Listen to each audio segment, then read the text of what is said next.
The Bosphorus Diplomacy Forum took place on January 20, and the overarching agenda of the committee was building a stable environment that secures sovereignty in Angola. The representatives of the countries that attended the meeting were Algeria, China, Cuba, Ethiopia, FNLA, German Democratic Republic, MPLA, Mozambique, Nigeria, Poland, Portugal, South Africa, Soviet Union, UNITA, United States of America, Yugoslavia, Zaire, and Zambia. The following are the primary concerns addressed during the forum. In order to ensure internal peace in Angola, the country's independence and sovereignty conflicts between parties must be stopped and foreign troops must be withdrawn. Portugal must never interfere with Angola's independence and must respect their right to freedom. And mutual foreign affairs must be agreed upon through negotiation and diplomacy. The Angolan people should not be divided along ethnic lines, but should be accepted as citizens of a single country and unity, and solidarity should be ensured within this country. An agreement must be reached through negotiations between MPLA, FNLA, and UNITA parties, and the parties must cease the military attacks that are carrying out among themselves. The human rights of the Angolan people, such as education, health, and accommodation, must be provided by the countries, and these human rights must not be violated.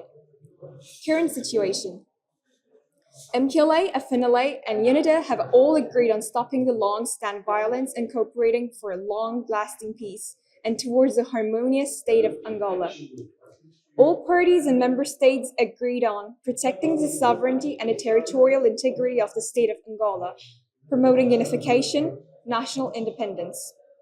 All parties and member states agreed on the withdrawal of all foreign military troops and rejecting all foreign military assistance and aid protecting the national sovereignty. All parties and member states are fully aware of the extreme humanitarian crisis, the widespread spreading human rights violations committed, and expresses total devastation and cooperating for a peaceful future for the new state of Angola. Economy. German Democratic Republic, South Africa, Ethiopia, and China have emphasized the importance of the necessity of the Angola Peace and Development Foundation, which is going to aim the helping of Angola's welfare, education, health transportation, with its headquarters and original office.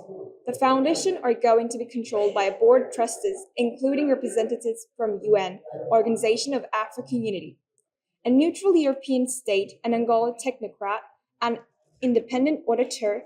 Transparency will be ensured by regular reports and external audits. The German Democratic Republic, South Africa, and China are fully aware of the tax system as essential that is gradually adjusted in order to increase the country's treasury. China and the German Democratic Republic, as previously mentioned, the upcoming support from the UN countries are going to provide economists with the intention of giving seminars about management of the finances.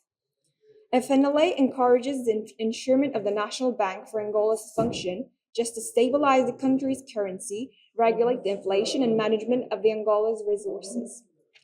MPLA highlighted the importance of the launching tenders and inviting international and local companies to submit project proposals for construction projects, ensuing the selection of qualified contractors, offering a build, operate, transfer (BOT) tenders model operation license for the construction of the infrastructure. Education.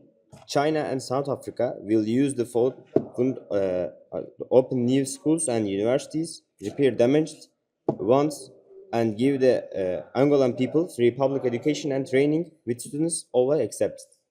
China and Portugal will create a common procedure curriculum in all schools for common education, for unity in education, and this curriculum will be provided in line with the education systems, and all students in the school will have access to textbooks, and these textbooks will be distributed free of charge. All countries will provide teacher and professors support to make education in Angola more efficient and ensure that students in Angola adapt to the education systems more quickly. Portugal and China will organize seminars and courses for the Angolan peoples and will try to inject these into classes in school in order to inject nationalism into the Angolan people and destroy the perception of ethnic groups. Healthcare, China, South Africa, Cuba, Soviet Union, Portugal, and FNLA are fully aware of the health crisis ongoing in Angola. All the member countries are alarmed by the problem of need for the hospitals in Angola.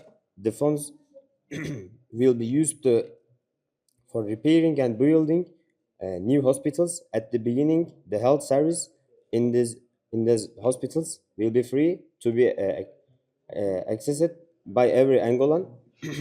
Cuba and Portugal decided to send doctors, nurses, healthcare workers, and medical experts for Angola to work in the new hospitals of Angola. Cuba, China, and South Africa explained the importance of collaboration with the Red Cross and World Health Organization. The coordinate tasks in Angola easily. Soviet Union emphasized about clean water problem in Angola and decided to open water wells in Angola for the people in need. FNLA is establishing institutes which will be called as medical education institution for training new Angolan nurses, doctors, and medical experts that came from alleged countries will be teaching these people. South Africa announced the partnership they created about the Beijing Cape Town humanitarian corridor to transmit life aids and supplies. China emphasized the lack of medicine in Angola, and China will send medicines through the Beijing Cape Town humanitarian corridor, and South Africa offered to transmit the incoming aid to Angola above their territory safely. Transportation.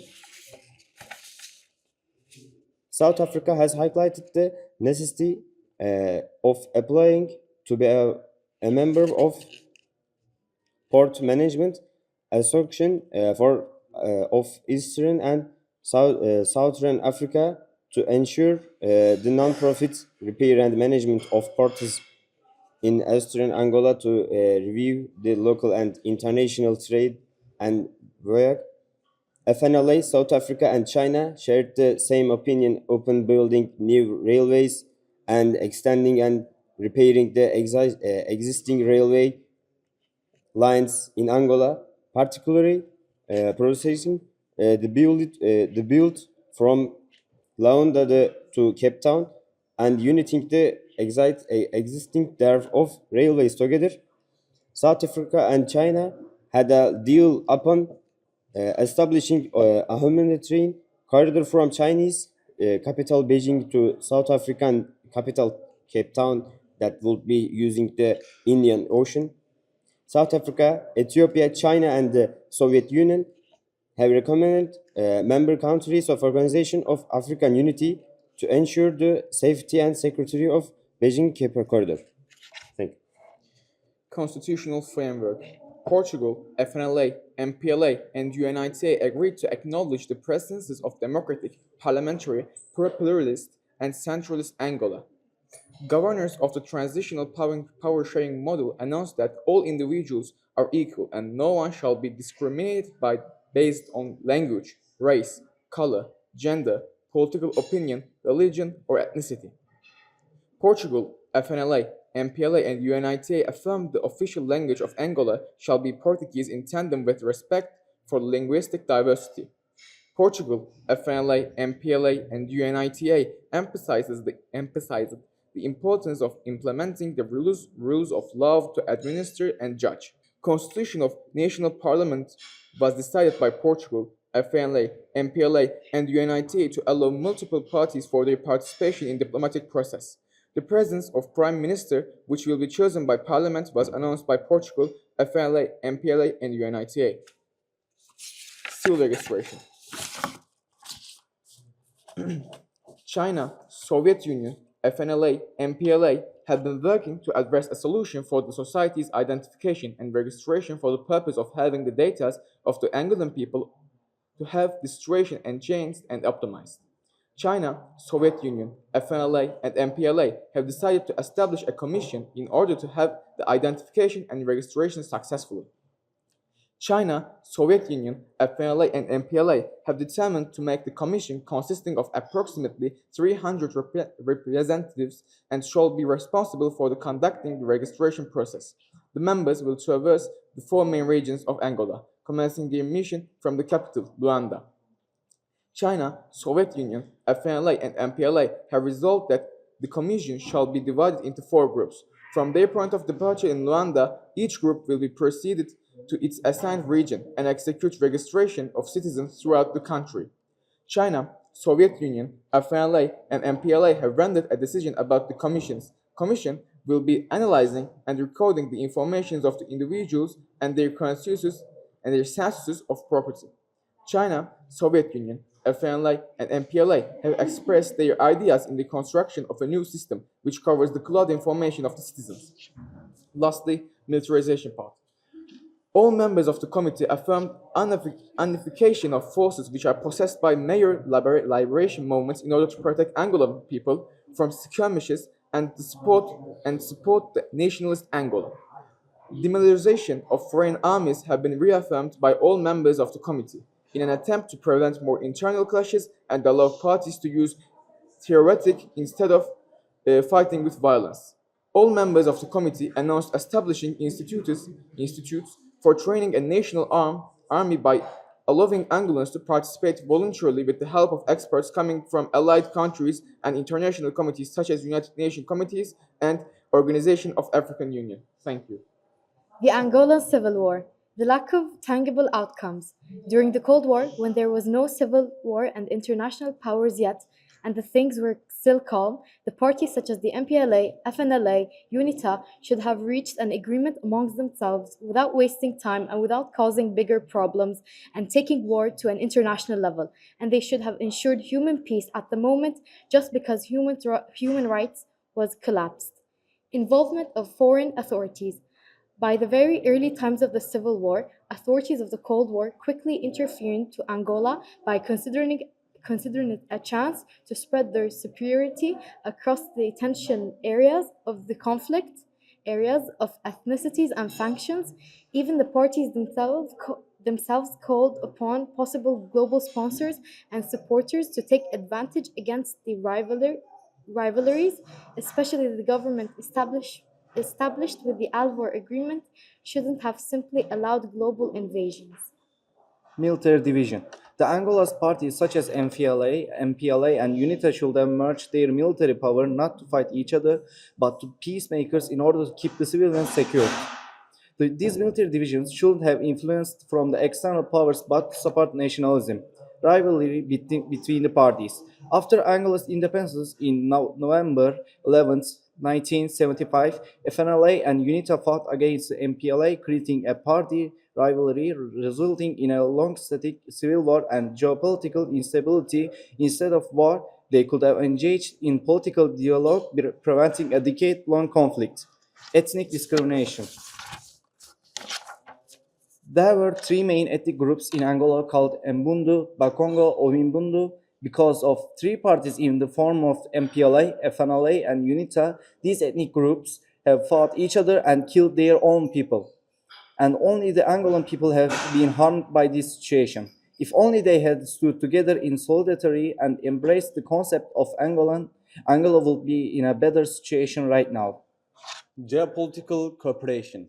During transitional power sharing process, geopolitical cooperation of Angola with international communities were totally based on relations of interests, as if they were being governed by Cold War rivalries. They allowed countries to deal on Angola's natural resources only for getting more donations. They should have stood strict about Angola's natural resources and fought for independence of Angola as a unified country. Human rights violations. During the Angolan Civil War, it is widely acknowledged that human rights were severely violated. These violations continued not only during the active conflict, but also in the post-war period, largely due to Angola's several natural resources which attracted the attention of superpower nations for their own interests. The failure of the international community to mediate worsened the situation. Had international organizations acted to protect human rights, the extent of suffering might have been reduced, and the population would, with high likelihood, have experienced significantly improved conditions. Despite common hunger and lack of access to clean water, neither the superpowers nor international organizations took decisive measures to provide assistance or humanitarian aid, as their involvement offered no direct benefit to them.